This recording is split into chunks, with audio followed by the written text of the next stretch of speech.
আমার আগে এক জায়গায় বিয়ে হয়েছিল সাধারণ মানুষ, তো আমি মনে করেছিলাম যে জীবনে বড় ভুল করেছি সাধারণ মানুষকে বিয়ে করে। এরপরে তালাকের পরে আমি আবার একজন মাদ্রাসা ব্যাকগ্রাউন্ডের হুজুর টাইপের স্বামী গ্রহণ করি, সেই সংসারেও এখন সমস্যা। তাহলে হুজুর, সমস্যাটা কার, আমার নাকি আসলে আমার কপালের? আপনার কপালের দোষ নাকি আপনার দোষ, এটা তো আর আমি বলতে পারবো না। আমি ব্যাখ্যা করবো যে আসলে দাম্পত্য জীবনে এই ধরনের প্রবলেমে অনেকেই পড়েন, বিশেষ করে দ্বিতীয় স্বামী গ্রহণের পরে প্রথম স্বামীর সাথে যে আচরণগুলো আমাদের মেয়েরা করে থাকে আমাদের সমাজের, এর সিকি ভাগও যদি প্রথম স্বামীকে ছাড় দিয়ে সংসারটা করতো, সংসারটা টিকে যেত। কিন্তু প্রথম সংসারে যখন থাকে তখন কিন্তু এই ছাড় দেওয়ার মানসিকতা মোটেও থাকে না, তখন খালি মার মার কাটকাট অবস্থা।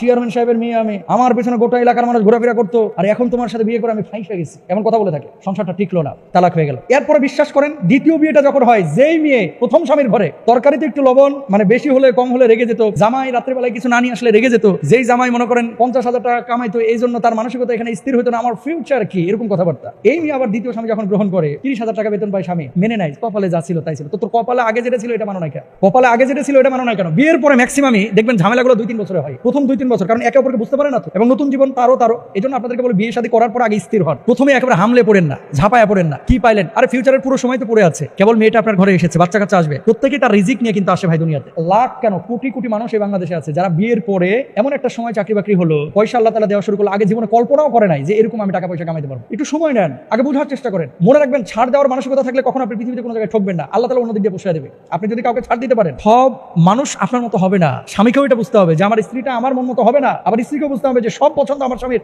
আমার মতো হবে না। এই ছাড় দেওয়ার মানসিকতা না আমাদের থাকে না। এখন বোন যে প্রশ্নটি করেছেন যে সাধারণ মানুষকে বিয়ে করে তো ঠকছিলাম, এখন হুজুর টাইপের করলাম, ওখানেও তো ধরা খাইলাম, তাহলে আপনাকে বলবো এটারও ছেড়ে দেন। আরেকটা দেখেন, এভাবে ছাড়তে থাকেন, কিয়ামত পর্যন্ত আপনি সুখী হবেন না। আগে নিজে শুদ্ধ হতে হবে। অনেক মেয়েরা আমাদের কাছে ওই যে হোয়াটসঅ্যাপে শনিবার যখন প্রশ্ন উত্তর করি, সওয়াল জবাব বিকাল 4টা থেকে 5টা, এই সওয়াল জবাবের সময় কিছু কিছু প্রশ্ন আসে, মানে মাথা একেবারে ঘোরায় ফেলায় যে মানুষ এরকমও আছে সমাজের মধ্যে। এমন প্রশ্ন এসেছে যে হুজুর, চেঞ্জ করতে করতে যেখানে বিয়ে করি আমার চাইতে আমার মায়ের মাথা বেশি গরম, মানে মেয়ের চাইতে মেয়ের মার মাথা গরম বেশি। ছেড়ে দিল, হ্যাঁ এটারও ছেড়ে দিল, এটারও ছেড়ে দে। 3টা চেঞ্জ হয়েছে। এবার চতুর্থবার এসে মা বলতেছে বনিব না হলে এটারও ছেড়ে দে। মারে ওই মেয়ে পরবর্তীতে বলেছে যে বিয়ে কি মাম্মা তুমি করবা ওরে, মানে এবার খেপে গেছে। নাউজুবিল্লাহি মিন যালিক। বিষয়টা হচ্ছে, যখন পারিবারিক এই ধরনের দৈন্যতা তৈরি হয়, মানুষকে সাহস দিবেন। অনেক সময় ওই যে ঘি ঢালে অনেকে, জ্বলতেছে না, এর লেগেই বলছিলাম এখানে বিয়ে বসিস না, এর লেগেই বলছিলাম যে এই কাজটা করিস না। কেন ভাই?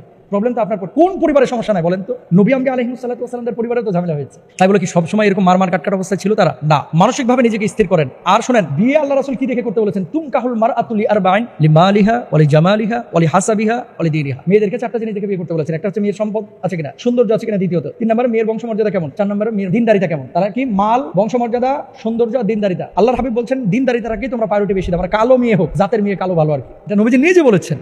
নবীজি নিজে বলেছেন দিনদারিতাকে প্রায়োরিটি দিতে। ছেলেদের ক্ষেত্রে এই জিনিসগুলো দেখবেন। কিন্তু এখন যেটা বড় সমস্যাটা হচ্ছে, আপনি অনেকেই এই বলে যে হুজুর আমার মেয়েটার জন্য হুজুর টাইপের একটা ছেলে খুঁজে দেন। হুজুর টাইপ বললেই কিন্তু মানে আপনি মনে করেন না যে তার ফ্রেমটা হুজুরের মতো আর চরিত্রটা আব্দুল কাদের জিলানী রাহিমাহুল্লাহর মতো। এটা কিন্তু ভাবার কোনো কারণ নাই। দিনদারিতা এটা একটা সাধারণ মানুষের ভিতরে থাকতে পারে, এটা ডাক্তার ইঞ্জিনিয়ারের মধ্যে থাকতে পারে, একজন কন্টেন্ট ক্রিয়েটরের মধ্যে থাকতে পারে, একজন ফ্রিল্যান্সারের ভিতরে থাকতে পারে। তো এখন ছেলেটা কতটুকু দিনদার এটা কিন্তু মাপা যায়, বোঝা যায় তার আশপাশের বন্ধু বান্ধব, তার সার্কেলটার মধ্যে খোঁজ খবর নিয়ে। মানুষ এখন এগুলো খোঁজে না, মানুষ খালি খোঁজে মাল আছে কিনা, মাল, ঠিক না?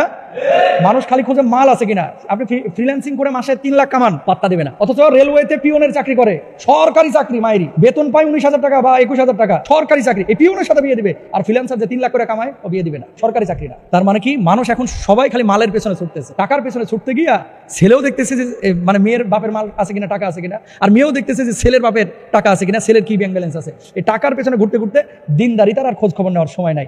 এরপরে বাস যা হওয়ার তাই হচ্ছে।